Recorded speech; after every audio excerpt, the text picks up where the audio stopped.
Laetitia, je suis une entrepreneure passionnée, ambitieuse.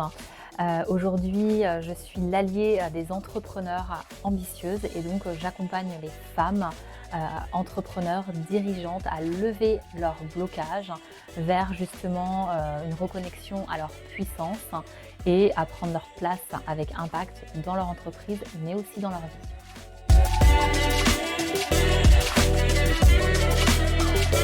Alors, mon parcours, donc j'ai eu 16 ans dans l'univers du bien-être, de la beauté, du luxe, de la vente et de la relation client. Et puis il y a eu un moment où j'ai eu besoin d'aller beaucoup plus loin et de franchir le pas, donc d'être entrepreneur. Donc je me suis formée à différents outils tels le coaching, la PNL, la psychologie positive, la numérologie, le detailing et plein d'autres outils que je mets aujourd'hui au service des femmes entrepreneurs que j'accompagne. Le parcours aujourd'hui que j'ai choisi en étant entrepreneur, il date aussi du lycée puisque je me suis toujours dit un jour je serai entrepreneur, mais pressée aussi de rentrer dans la vie active à travers mon expérience de vie personnelle, familiale. Le salariat paraissait un bon moyen en tout cas de démarrer, mais très vite je me suis rendu compte que l'entrepreneuriat allait être quelque chose qui allait m'appeler et donc j'ai créé mon parcours et mon chemin de cette façon-là. Donc quand je me suis lancée dans l'entrepreneuriat, j'ai démarré donc en tant que consultante en image de marque, donc auprès des professionnels à travers leur posture également. Et puis après, donc je me suis familiarisée avec le milieu entrepreneurial. Je me suis lancée dans des formations plus poussées autour des entrepreneurs et des besoins auxquels je pouvais et j'avais envie de répondre. Et donc de fil en aiguille, du coup, j'en suis arrivée à ce que je fais actuellement et aujourd'hui.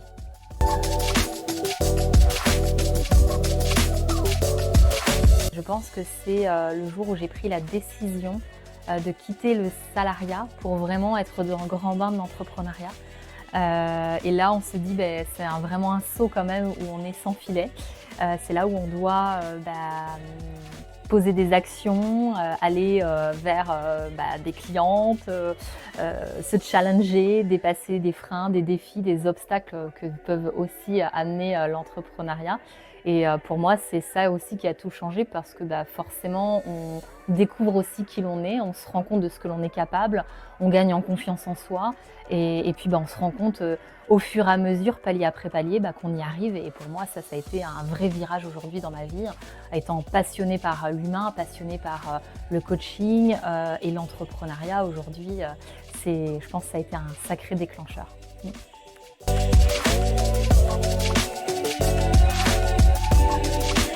Alors aujourd'hui, j'utilise un outil effectivement qui est la numérologie.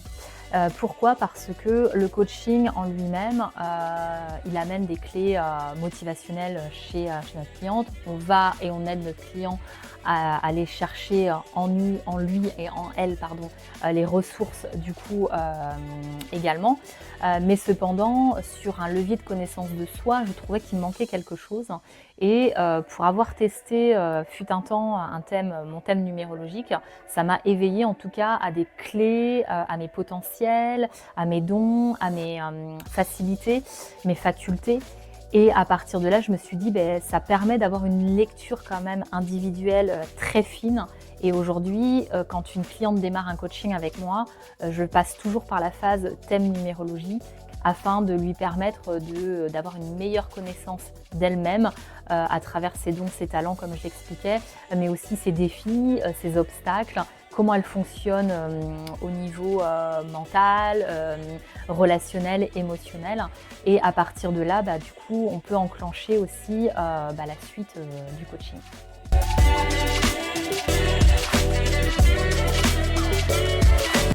Alors, ce qui me motive le plus pour moi, c'est l'épanouissement, la croissance et la réussite des femmes entrepreneurs. Aujourd'hui, j'ai vraiment à cœur que chaque femme puisse se révéler, se réveiller aussi quelque part et de pouvoir vraiment prendre leur place. Et pour moi, ça comme je dis, c'est un feu ardent intérieur. Je suis vraiment passionnée par ce que je fais. Et l'épanouissement et la réussite des femmes, pour moi, est essentiel parce que chaque femme entrepreneur mérite de réussir. Et on sait ô combien aujourd'hui, c'est pas facile de monter une entreprise, c'est pas facile de tenir sur la durée dans une entreprise. Parfois, vous avez des personnes qui vont pas croire en vous, parfois vous ne croyez pas vous-même en vous. Et pour moi, aujourd'hui, d'être cette femme qui accompagne d'autres personnes, d'autres femmes qui plus est, à croire en elles, à oser, à passer à l'action et surtout à se réaliser, c'est ce qui me fait totalement kiffer et vibrer.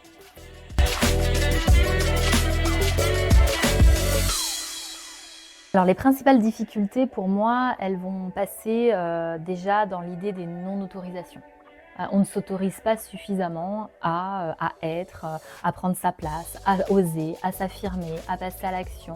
Du coup, qu'est-ce qui se passe? C'est qu'on reste petite, on se restreint, on se limite. Et quelque part, ça vient aussi toucher à d'autres espaces qui vont être la peur de l'échec, le regard des autres, etc. Donc si je dois résumer ces freins aujourd'hui, ce sont ceux-là.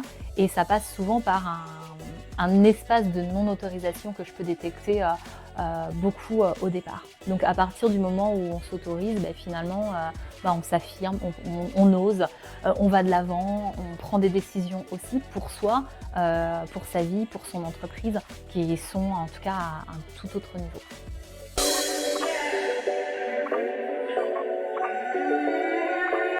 Alors moi j'accompagne mes clientes donc à travers donc la voie du coaching. Donc ensemble, j'évalue, on va dire, les problématiques de mes clientes. Je leur soumets une proposition d'accompagnement donc premium en one-one, donc en individuel et sur mesure. On va passer par différentes étapes. Donc la première, ça peut être la connaissance de soi, donc à travers la numérologie par exemple, ou d'autres outils que je mets à leur disposition.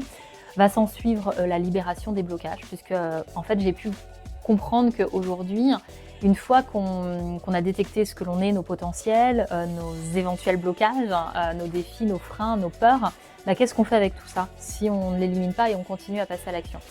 Et c'est à partir de là que justement je travaille avec un outil qui s'appelle le Theta Healing, donc qui est une méthode américaine, afin de libérer le subconscient des croyances limitantes et de reprogrammer vers des croyances aidantes et positives. Et à partir de là, une fois qu'on maîtrise la connaissance de soi, qu'on se libère de ces blocages, toutes les actions en rapport avec le coaching vont devenir beaucoup plus évidentes et vont permettre en tout cas la croissance de chaque entrepreneur. Et dans un deuxième temps, j'ai une autre prestation donc, qui est un coaching donc collectif. Donc là, qui réunit des femmes entrepreneurs, décisionnaires, dirigeantes. Donc ce coaching s'appelle Rebirth, donc il sort à partir du mois de janvier.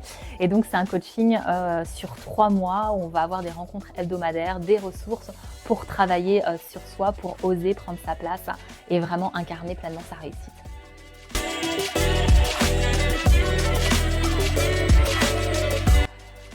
Alors, une méthode, je pense que c'est l'articulation de tous mes outils ensemble. Souvent, on me dit mais comment tu fais pour réussir en fait à t'adapter à chaque personne? Bon, je pense qu'il y a à la fois l'expérience qui amène aussi à ça. Pour moi, tous les outils réunis créent quelque part ma propre méthode de travail et ma singularité. Je pense que comme n'importe quel autre coach aurait ses propres outils aussi. Après, je pense que pour moi, il y a avant tout cette notion d'écoute. Savoir vraiment être présent à l'autre et être pleinement dans l'écoute de l'autre. Puisque dans un échange, il y a plein d'informations, il y a des mots qui sont exprimés. Et à partir de ces mots, on arrive à pouvoir après dénouer une multitude de choses. Donc pour moi, la meilleure des postures, avant tout, c'est celle de l'écoute, d'être attentive et laisser vraiment l'espace de mes clientes, en tout cas dans l'expression de ce qu'elles ont à partager. Il y a aussi chez moi cette notion qui ressort, qui est d'action, de passage à l'action. Parce que on n'obtient pas de résultats et on n'obtient pas une confiance en soi en restant dans l'immobilisme. Donc je suis quelqu'un aussi d'action. On dit souvent que je suis quelqu'un de bienveillante mais de non complaisante et d'assez cash. Donc c'est ce qui me représente et je pense que c'est l'alliance des deux qui fait que finalement aujourd'hui j'ai des clientes qui sont contentes, qui obtiennent aussi des résultats dans leur vie, dans leur entreprise et ce quelque part à tous les niveaux. Et je pense qu'il y a une qualité aussi qui me représente, c'est le côté perspicace, hein, puisque, j'arrive vraiment à détecter, assez rapidement, aussi, heu, des choses chez les autres qui permettent après d'enclencher, des actions assez rapides et qui puissent être mesurables après, à court, moyen ou à long terme.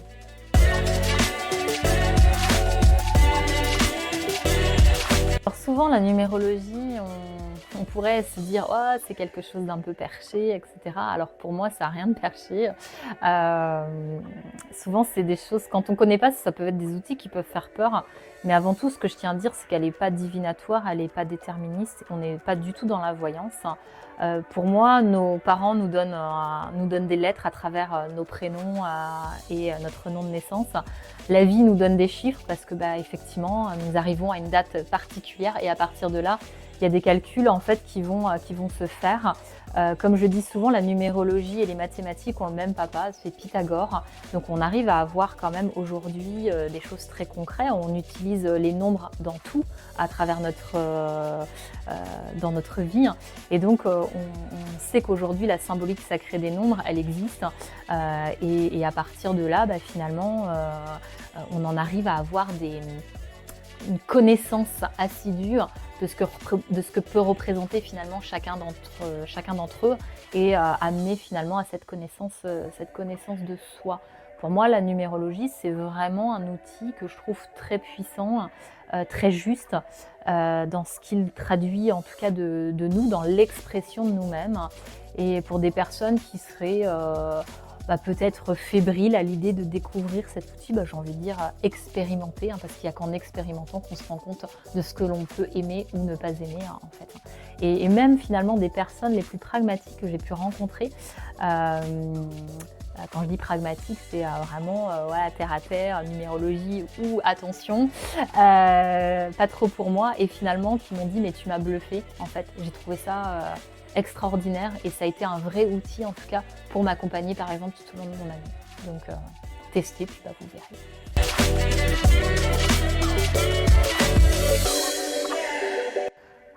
Alors je sais pas si c'est que la numérologie. Je pense que c'est un tout. En fait, je pense que pour moi, c'est l'alchimie de tous les outils. Mais effectivement, la numérologie notamment, je prends le cas d'une cliente à laquelle je pense, qui ne savait pas trop finalement qu'est-ce que ça pouvait représenter. Puis je lui ai fait son thème annuel, parce qu'on a la possibilité de créer un thème annuel donc sur une périodicité entre janvier et décembre, qui va balayer toute l'année avec les différentes énergies qui sont à notre disposition, puis des passages à l'action sur lesquels nous sommes invités à nous positionner.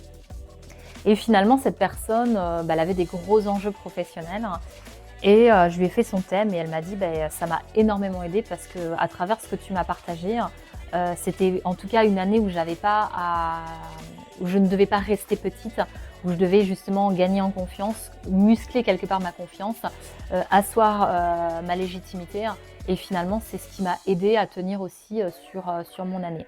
J'en ai une autre qui m'a dit, c'est pareil, je savais pas trop ce que ça allait pouvoir m'apporter sur l'instant. Et puis finalement, je me suis rendu compte que toutes les périodes de down dans mon entreprise, elles étaient complètement justes avec ce que tu as pu justement retraduire de mon thème annuel. Et ça m'a aidée à mieux me sentir à travers ces périodes de ralentissement et finalement d'avoir plutôt que d'être en baisse et en déprime parce qu'il ne se passe rien dans mon entreprise, et finalement je l'ai mis au service de ma croissance en optimisant ma communication, en prenant du temps pour moi, etc. Donc ça sert aussi à ça de nous aider. Pour moi, c'est un vrai outil d'aide à la prise de décision.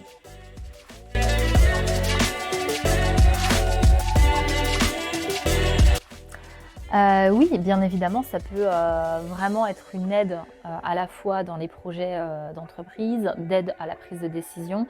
Pourquoi? Puisque finalement, quand je crée un thème, qui soit d'entreprise, d'ordre annuel ou personnel, on va avoir différentes clés qui vont être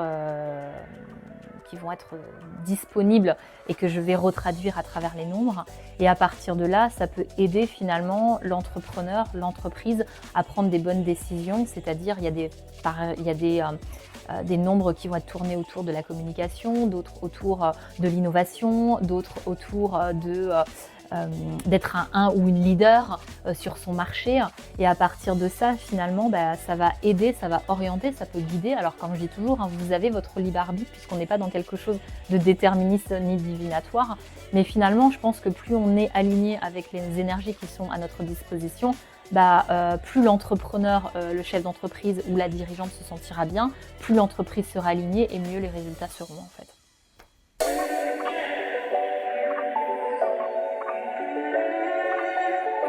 Quel conseil je donnerais à une femme qui hésite à se lancer dans l'entrepreneuriat?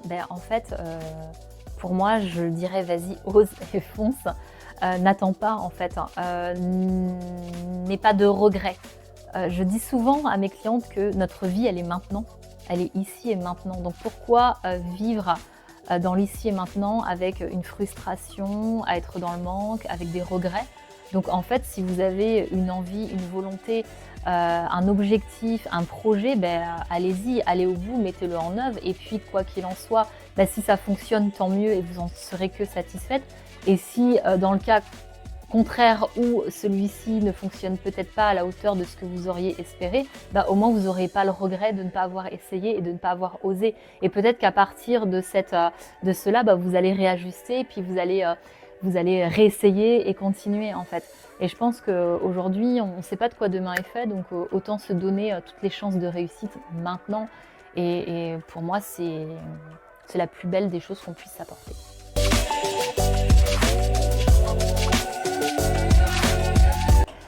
En mot de la fin, donc on serait sur une citation de Maya Angelou qui est « Si tu t'efforces d'être normal, tu ne sauras jamais à quel point tu peux être exceptionnel ». Et c'est ça, quand on reste petite, quand on reste dans sa limite, finalement on ne se rend pas compte de tout ce qu'on est capable de faire, d'être, de créer. Je pense qu'aujourd'hui, on a tout en nous un potentiel juste incroyable. Et en se limitant à ne pas le mettre au service de soi, mais aussi au service des autres, quelque part, on ne permet pas à d'autres aussi de croître et de grandir et d'oser et de s'autoriser à. Donc, ce que j'ai envie de dire, en tout cas, c'est allez-y, faites-vous plaisir, épanouissez-vous et surtout, voilà, prenez l'espace dont vous avez besoin et la place aussi qui est la vôtre parce que vous avez votre place. On est toujours en train de se dire, il faut que je cherche ma place, il faut que je trouve ma place, mais votre place, elle est déjà là puisque vous êtes au monde. Et donc, servez-vous en tout cas de cette énergie pour la mettre au service de vos objectifs, de votre grandeur et de tous vos projets.